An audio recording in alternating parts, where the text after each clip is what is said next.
चाणक्य नीति, जो आपके जीवन में नया मोड़ ला सकती हैं। चाणक्य नीति, डोंट मिस लाइफ्स अपॉर्चुनिटीज। अगर आपको एक क्षण भी खाली समय मिले तो उस क्षण का सदुपयोग करिए, क्योंकि समय का चक्र आपसे कहीं अधिक तेज और चालाक है। Even if you get a single moment of free time, make sure to use that moment productively. Because the wheel of time is faster and more cunning than you. ईश्वर ने हमें 2 आंखें, 2 कान दिए हैं, लेकिन केवल एक जीभ दी है। इसका अर्थ है कि हमें ज्यादा से ज्यादा देखना और सुनना चाहिए, लेकिन बोलना बहुत कम चाहिए। God has given us 2 eyes and 2 ears, but only 1 tongue. This means we should see and listen more, but speak less. अगर आपको कहीं पहुंचना है तो उम्मीद के सागर में तैरना चाहिए। निराशा के सागर में तैरने का कोई लाभ नहीं।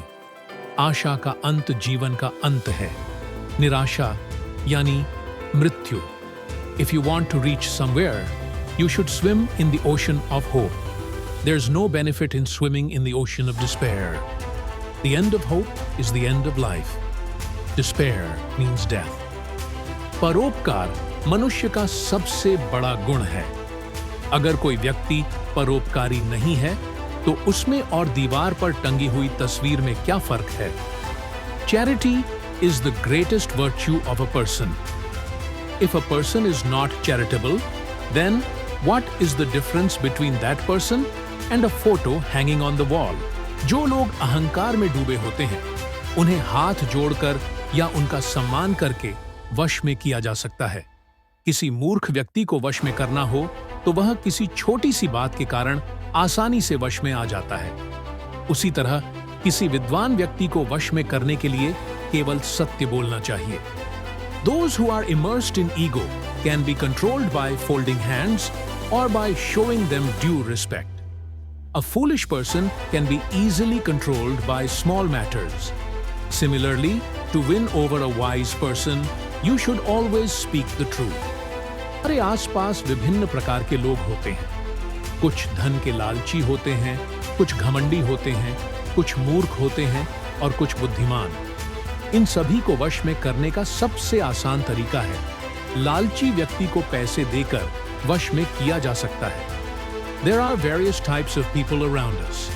Some are greedy for wealth, some are arrogant, some are foolish, and some are wise.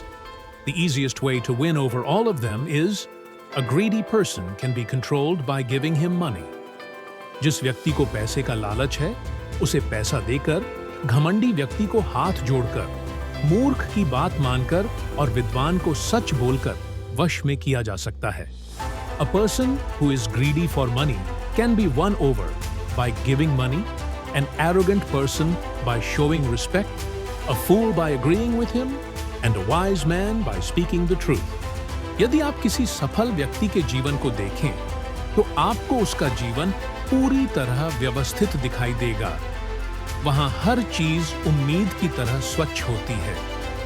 If you look at the life of a successful person, everything in their life appears to be well organized. Every aspect is as clear as hope.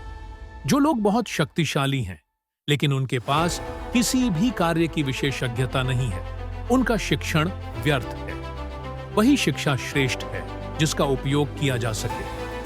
Those who are very powerful but lack expertise in any task, their education is wasted.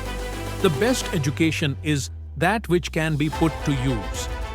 अगर कोई व्यक्ति बिना अध्ययन किए खुद को शास्त्रों का झांता बताता है, तो उसे भविष्य में लोगों के सामने अपमान का सामना करना पड़ेगा। If a person claims to be knowledgeable in scriptures without studying them, he will face humiliation in front of people in the future. संकट के समय भी सत्य और विवेक को नहीं छोड़ना चाहिए, क्योंकि यदि ये दोनों आपके साथ है तो सभी संकट अपने आप समाप्त हो जाएंगे। Even in times of crisis, never abandon truth and wisdom.